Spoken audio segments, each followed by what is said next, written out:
So Randall, whatever you want to call me, I don't know. I've never spoken in a situation like this or in a setting like this, but I do talk to people a lot. I have an online community, YouTube channel, small label, and so I'm used to talking to people. I've never really just told folks what I did and how I got where I got and how I got out of it, because like Ryan was saying, for a long time, a lot of years, we were doing a lot of stupid stuff. Dangerous. It wasn't even like that it was just dumb. It was like dangerous for our friends. It was dangerous for our physical health, our mental health. It was dangerous for the people we were around. Like, I don't know how graphic you want me to get, but I distinctly remember driving down the 610 loop in Houston in a friend's SUV while I was holding a spoon. I'm driving, holding a spoon and, intravenously using crack. And just getting bell ringers and just dripping sweat and then just mashing the gas and just hauling it. I don't even know where I was going. Like I was just driving around, just trying to not be at my house and not be at my job and be up there somewhere. I don't think I really cared about living, honestly. But yeah, a lot of years doing that stuff. A lot of years. The first time I ever took, I didn't start using until I was like an adult. When I was a high school kid, I did like LSD and stuff high school kids do. I took smoked some weed and shit, but I never really took to it. It just wasn't my thing. But I distinctly remember sitting in the back of a friend's pickup truck after a huge fight with my girlfriend that I lived with, and I just was like, I'm out of here. And at the time I was like sober without being sober. I just didn't do nothing. And my friend's like, man, you look like you need some help. And he gave me a Lorcet, and that was it. I took one, and I just was like, oh. That fixed a lot of stuff. In reality, it didn't fix anything. And from there, it just kind of trickled down to heroin, crack, everything. Like it was wild. And I never did the like more common stuff. I was never into weed. I was never really a big drinker. But I just spiraled out of control. And then one day I met my wife, my now wife, and she was in college. Anybody know anything about Houston? So U of H is real close to the Third Ward. I was living in Third Ward. She was going to school at U of H, and we worked at a grocery store together. And we were just like friendly, came back and forth, hello, how you doing? But she was cute, and I was just kind of like a scumbag. So I was like, hey, what's up? Want to go get something to eat? She's like, no, I don't. And we became friends, and then we quit working there. I'm trying to make this as fast as I can. We quit working there, and like a year later, she called me out of the blue. She's like, hey, you want to hang out? Yeah? Yeah, absolutely. All right. Yeah, so, yeah, okay. So, yeah, like, I don't even know what year it was when I started doing, like, real hard drugs, like, real, like, daily heroin use, daily cocaine, crack, like, all of it. And I was learning it from all my homies. I was hanging out with this dude doing wild shit. Like, no, I don't want to try that. Like, 2 hours later, I'm like, oh, yeah, I could do this forever. Like, I'm okay. I remember looking in the mirror and going like, that felt so good. I'm okay being a junkie. Like, I don't give a shit what nobody thinks. Like, I don't care what people think now, but it's like a different direction. Like, because I know I'm straight. I know I'm good.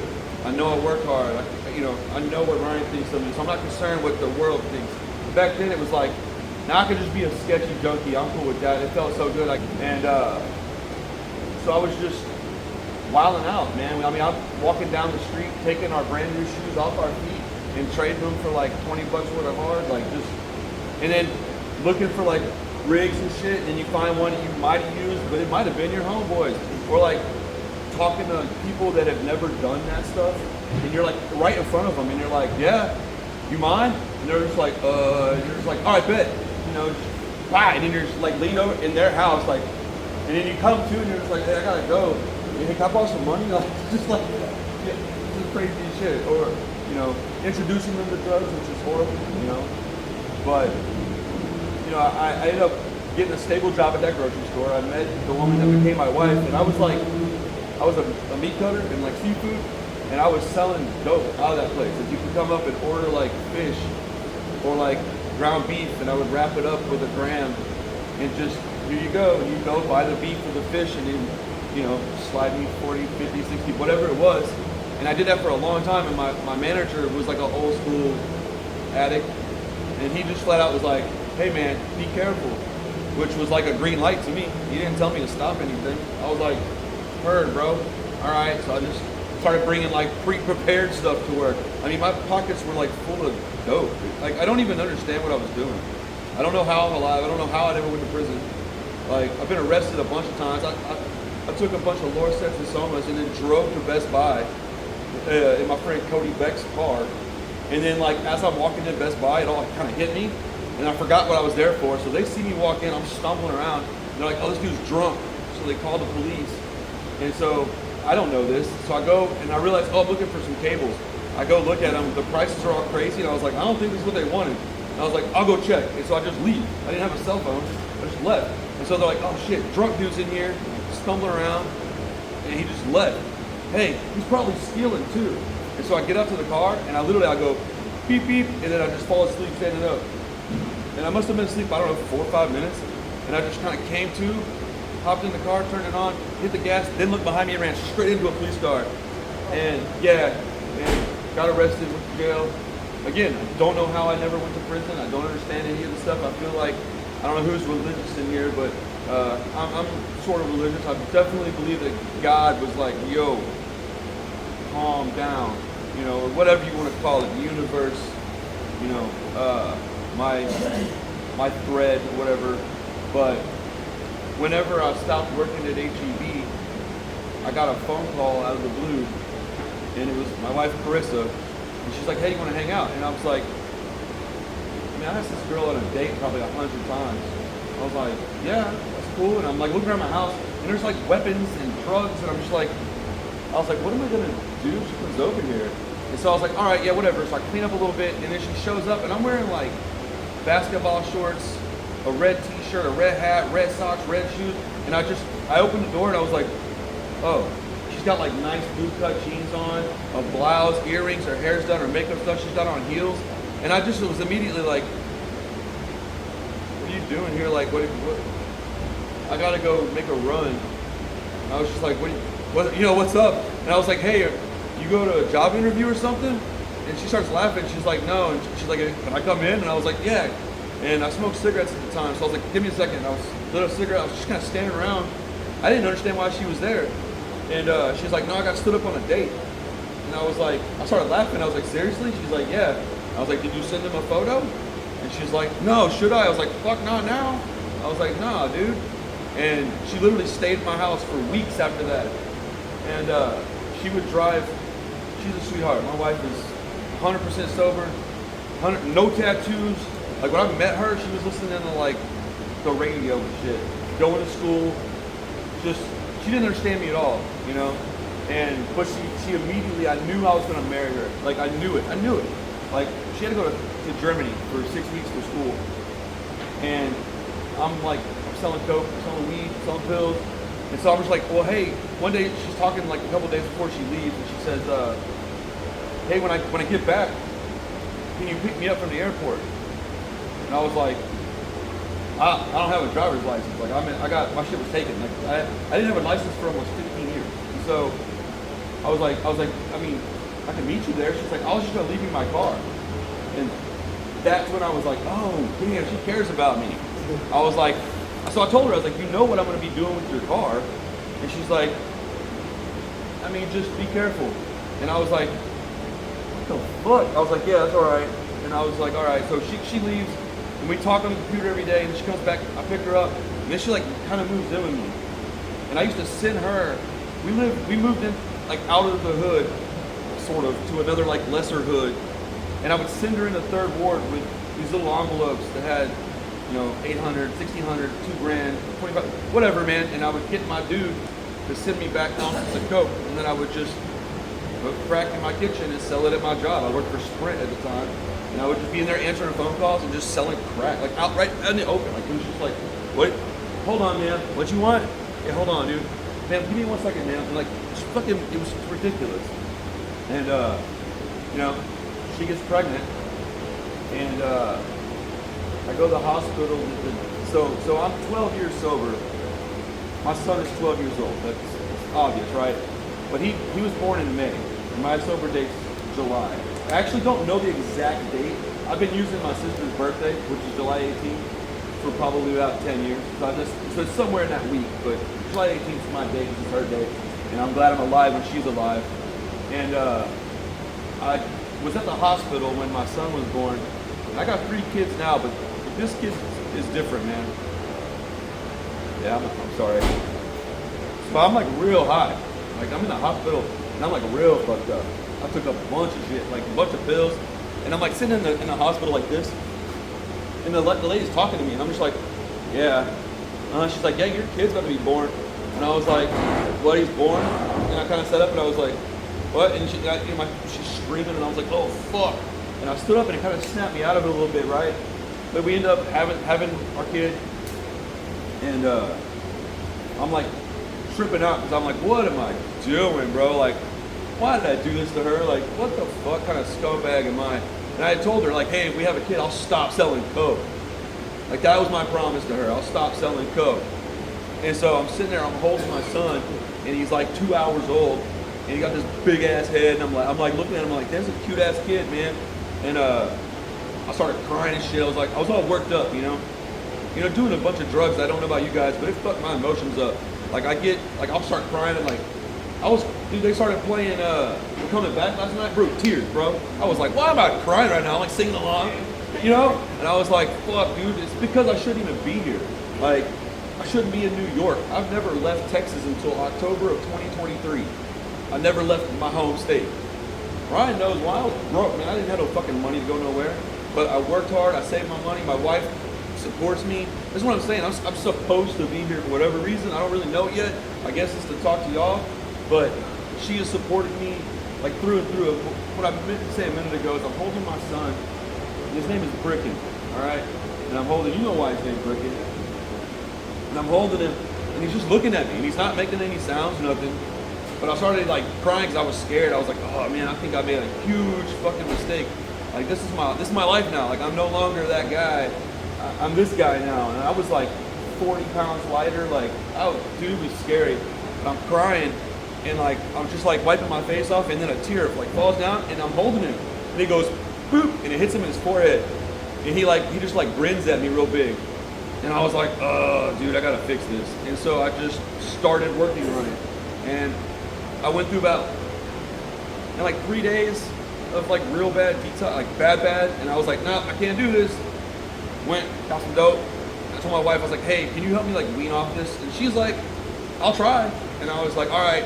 What I should have said is like, hey, I'm a fucking loser. I need you to like call somebody. Can you call the police? Call my mom. Call the fucking church. Call the paramedics. Call the fucking whoever, man. Call some of my friends to beat the shit out of me and take me somewhere. But like, I'm like, can you help me wean off? And she's like, yeah. And we tried. I tried really hard. I got down to like 10 pills a day, which to me was like not much. Like 10 pills, I was taking 25 Lorcets at a time, just swallowing them. I can't even think of that now because it makes me want to throw up, but I can still taste it. I can still, like, I was in a back seat of this like little slab lowrider type car with these guys that I didn't really know, and they're like, oh, this crazy white boy's gonna take us out here and we're gonna go do some shit. And I had a bunch of pills in my hand, but I hadn't to put them in, and I probably had like 2 dozen or so. And the guy was looking at his rear view to me, and I was like, hey man, let me have some of that drink. And he had a big ass Mountain Dew, and he's like, yeah, whatever, and he hands it to me. I was like, appreciate that. And I threw them all in my mouth, and I swallowed them, like one swallow, look, 24. And he was like, yo, what the fuck, bro? And he's like slammed on his brakes and like pulled over, and he had another dude in the car, and they were like, hey, you gonna die? And I was like, am I gonna what? Like, what do you mean die? I was like, I'm gonna die? Die from what? And he's like, all the pills. I was like, oh, those were just Lorcets. And he's like, what's the Lorcet? And I'm like, it's like hydrocodone, like, Vicodin. And he's like, I don't know what a Vicodin is. And I was like, you want one? And he was like, nah, bro, I'm good. And I was like, all right, bet. Same dude's like a crack smoker, but, whatever. Teach his own. But like, I didn't even really get high. Like, I was just okay. I was well. You know that term. I was getting well. I got my medicine. I was a fucking scummy dude. But it took a little while. And then I called this doctor. I still talk to this guy, like probably every 6 months or so. I go get my blood done, and I take a pee test for him because I've never failed a pee test for this dude, which is funny because I'm a little surprised. But like, I have to take testosterone and shit now because my levels are all fucked up. But this dude was like, I went to probably 3 or 4 places to try to get some help, and they were all like, I don't know, they didn't seem like they really cared. And this guy was like this really big, like tall Chinese cat, and he was like, hey man, I'll help you. And I was like, oh, yeah, thank you. Like, what do I do? He's like, well, you have to come in 3 days clean. And I was like, oh my God, dude. I was like, 3 days? He's like, if you can't do 3 days, you can't get off dope. And I was like, fuck, 3 days, bro? Like, just cold turkey? He's like, yeah. I was like, I can't do that. I just got up and left. And then he started calling me from the doctor's office. Dude, get back in here. And so I took a urinalysis to see what all was in my system. And he was like, what the fuck, man? And it took a little while, and I just stuck with it. And then I started working at home. Like, we ended up having another kid. I have 3 kids now, but we had 2 that were like real close. And so my wife, she graduated U of H, and so she gets a good job. And she's like, I'm working odd jobs, and I'm hustling around, not like illegally, just doing odd jobs, making shit, selling stuff. And she's like, hey, you're good at like people. And I was like, kind of had to be, you know. And so I started doing odd jobs, and it just kind of snowballed, bro. But I've been tested, man, because I got sober in, was it 2013? I think Hurricane Harvey was in 2017. 2017, I lost everything. I can't explain to you what everything means unless you understand what the word everything means. Everything. All my family stuff, I'm standing in water and it was like up to my chest. And I was fine, it was weird, I was holding it together. I was pretty, I'm dad, I gotta take care of shit. My dog's there, my wife's there, and my little kids were tiny, and all of a sudden, like one of my kids' toys floated by, and I was like, oh my God, what are we gonna do? Like, we lost 2 cars the year before that in a flood. That year we lost our home in a flood.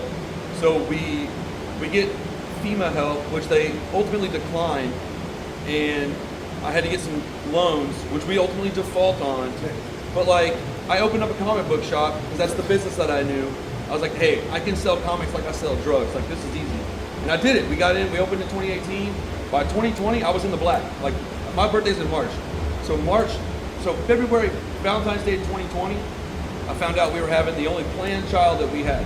Our last kid's a plan. I wanted to have another baby. I like having kids around because they help me. They help me stay grounded.